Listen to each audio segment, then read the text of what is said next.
నమస్కారం, welcome to 108 news Telugu. నా పేరు గౌరీ. ముందుగా బులెటిన్లో హెడ్లైన్స్.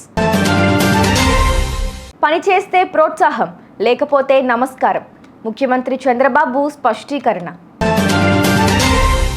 నేటి నుంచి యాసంగికి నీటి విడుదల. 42.48 లక్షల ఎకరాలకు సాగునీటిని అందించాలని ప్రభుత్వ నిర్ణయం. జొమాటోకు 803 కోట్ల జీఎస్టీ డిమాండ్ నోటీసు. సంధ్యా థియేటర్ ఘటనలో అల్లు అర్జున్ అరెస్ట్. రాష్ట్రంలో జిల్లా కలెక్టర్లైన మంత్రులైన పనితీరే ప్రామాణికమని, బాగా పనిచేసిన వారిని ప్రోత్సహిస్తానని, పనితీరు బాగోకపోతే ఒక నమస్కారం పెడతానని ముఖ్యమంత్రి చంద్రబాబు స్పష్టం చేశారు. కలెక్టర్ల సరస్సు ముగింపు కార్యక్రమంలో ఆయన ఈ వ్యాఖ్యలు చేశారు. మీరు చేసే పనులు, వాటి వల్ల ప్రభుత్వంపై ప్రజల్లో ఏర్పడిన అభిప్రాయాన్ని ప్రతి 6 నెలలకు బేరీజు వేస్తాం అని ముఖ్యమంత్రి దిశానిర్దేశం చేశారు. నీటిపారుదల ప్రాజెక్టుల కింద యాసంగిలో 42.48 లక్షల ఎకరాలకు సాగునీటిని అందించాలని ప్రభుత్వం నిర్ణయించింది. అందులో భాగంగా శుక్రవారం నిజాం సాగర్ ప్రాజెక్టు నుంచి రబీ పంటలకు నీటిని మంత్రి ఉత్తమ్ కుమార్ రెడ్డి విడుదల చేయనున్నారు. శుక్రవారం ఉదయం 10 గంటలకు నిజాం సాగర్ చేరుకోనున్న ఆయన నీటిని విడుదల చేసిన అనంతరం శ్రీరామ్ సాగర్ ప్రాజెక్టు వద్దకు చేరుకున్నారు. అక్కడ జిల్లా ఎమ్మెల్యేలు మంత్రులతో కలిసి సమీక్ష చేపట్టారు.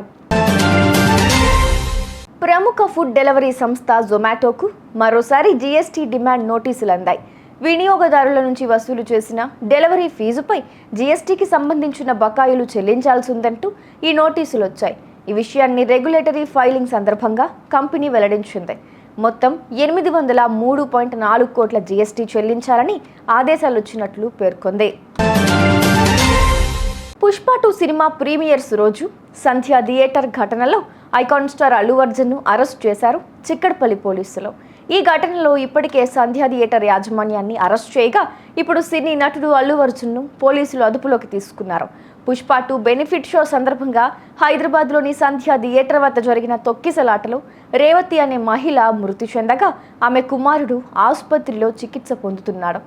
అయితే అనుమతులు లేకుండా అల్లు అర్జున్ సంధ్యా థియేటర్కు వెళ్లాడని పోలీసులు అర్జున్పై కేసు నమోదు చేశారు. ఈ కేసులో ఇప్పటికే హైకోర్టును ఆశ్రయించిన హీరో అల్లు అర్జున్ సంధ్యా థియేటర్ ఘటనలో నమోదైన కేసును కొట్టేయాలని పిటిషన్ వేశారు.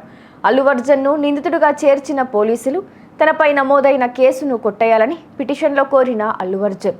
చూసారుగా, ఇవి ఇవాల్టి బులెటిన్ అప్డేట్స్. మరో బులెటిన్తో మళ్ళీ మీ ముందుకు వస్తాను. అంతవరకు కీప్ వాచింగ్ 108 న్యూస్ తెలుగు.